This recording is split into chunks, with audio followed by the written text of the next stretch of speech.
Aqui no baile do final.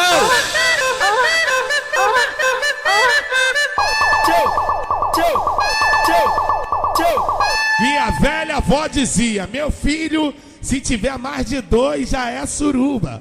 Aqui tem uns 10. Ei, pessoal! Conflitos penetrantes. Tua suruba maneira, tá ligado? De preparar novinha. Aqui no baile do final. Só trabalha com a língua. Esse gostinho na sua boca se chama atenção.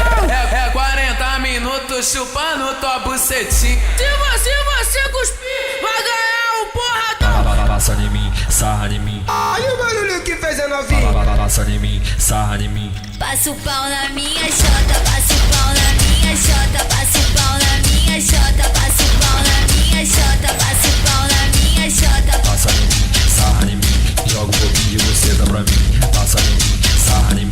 Joga um pouquinho e você dá pra mim. A novinha tá chateada porque não vai sair hoje. Coloca na treta, rasga na treta. A lourinha moreninha, Tô mulher com fogo na buceta.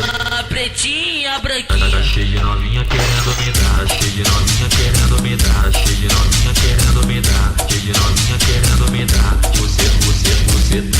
Você tá.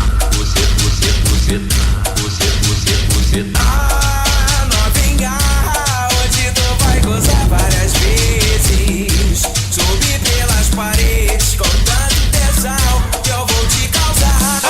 Aqui no baile do final.